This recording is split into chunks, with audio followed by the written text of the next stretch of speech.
मैलेफिसेंट ने बिना शक किए स्टीफन का दिया हुआ पानी पी लिया। थोड़ी ही देर में उसे गहरी नींद आने लगी। तभी स्टीफन ने अपना छिपाया हुआ खंजर निकाल लिया। वो मैलेफिसेंट के चमकते हुए पंखों को घूर रहा था। उसका मन एक पल के लिए कांपा, क्योंकि उसने कभी मैलेफिसेंट से सच्चा प्यार किया था, लेकिन राजा बनने के लालच ने उसकी इंसानियत को दबा दिया। मैलेफिसेंट तेज दर्द के साथ जागी। उसने देखा कि स्टीफन वहां से जा चुका था। मैलेफिसेंट ने पाया कि उसके पंख काट दिए गए हैं। पंख उसका गुरूर थे, आसमान से उसका रिश्ता थे, और ये स्टीफन पर उसके भरोसे का सबूत भी थे। अब पंख छिन चुके थे और भरोसा टूट चुका था। इन दोनों दर्दों ने मिलकर उसे तोड़ दिया। वो जमीन पर गिरकर बुरी तरह रोने लगी। उधर स्टीफन ने वो पंख ले जाकर राजा को दे दिए। राजा ने मैलेफिसेंट की ताकत खत्म समझकर अपना वादा पूरा किया। उसने अपनी बेटी की शादी स्टीफन से कर दी। स्टीफन ने राजकुमारी से शादी की और बूढ़े राजा की मौत के बाद वो ताज पहन लिया जिसका उसे हमेशा से सपना था। अपने पंख होने के बाद मैलेफिसेंट ने एक लकड़ी उठाई और उसे अपनी छड़ी बना लिया ताकि वो चल सके। जब वो लड़खड़ाते हुए जा रही थी तभी पक्षियों की आवाज ने उसका ध्यान खींचा। एक और किसान के जाल में फंसा हुआ था और जान बचाने के लिए फड़फड़ा रहा था। शायद अपने जैसा दर्द देखकर या थोड़ी दया के कारण मैलेफिसेंट कॉय के पास गई और मंत्र पढ़ा। देखते ही देखते वो कॉ रोशनी में एक काले कपड़ों वाले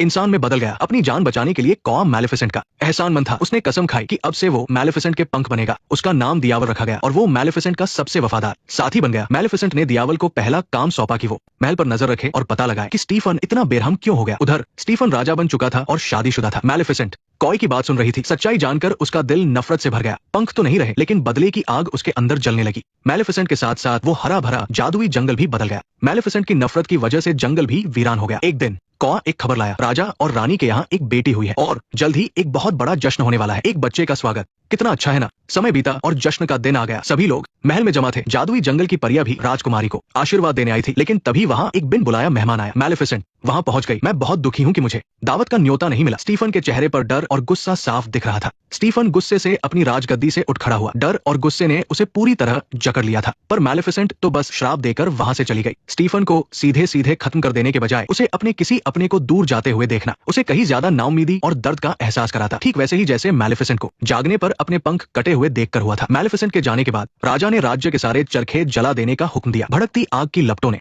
रात के आसमान को तो लाल कर दिया, पर वो स्टीफन के दिल की बेचैनी दूर नहीं कर सकी। वो जानता था कि मैलेफिसेंट का श्राप इतनी आसानी से टूटने वाला नहीं है। साथ ही उसने एक फौज मैलेफिसेंट पर हमला करने के लिए भेजी, लेकिन मैलेफिसेंट ने कांटों से एक बहुत बड़ी दीवार खड़ी कर दी थी। कोई भी इस कभी न टूटने वाली कांटों की दीवार को नहीं तोड़ सकता था और गलती से भी पास जाने पर वो उसे निगल सकती थी। इसके बाद से जादुई जंगल और इंसानों का रिश्ता हमेशा के लिए खत्म हो गया। हमला नाकाम हो चुका था। इन एक के बाद एक झटकों ने स्टीफन को और भी ज्यादा पागल कर दिया। उसने पालने में सो रही अपनी बेटी को देखा और अचानक उसे एक जबरदस्त आइडिया आया। उसने राजकुमारी को जादुई जंगल की परियों को सौंपने का फैसला किया। उसे लगा कि परियां अच्छे दिल की हैं और वे राजकुमारी को कोई नुकसान नहीं पहुंचाएंगी। और सबसे जरूरी बात यह थी कि महल से दूर रहकर राजकुमारी के चरखों के पास जाने का खतरा भी कम हो जाएगा। स्टीफन ने परियों से राजकुमारी को उसके 16वें जन्मदिन के अगले दिन तक पालने को कहा और फिर उसे वापस महल लाने को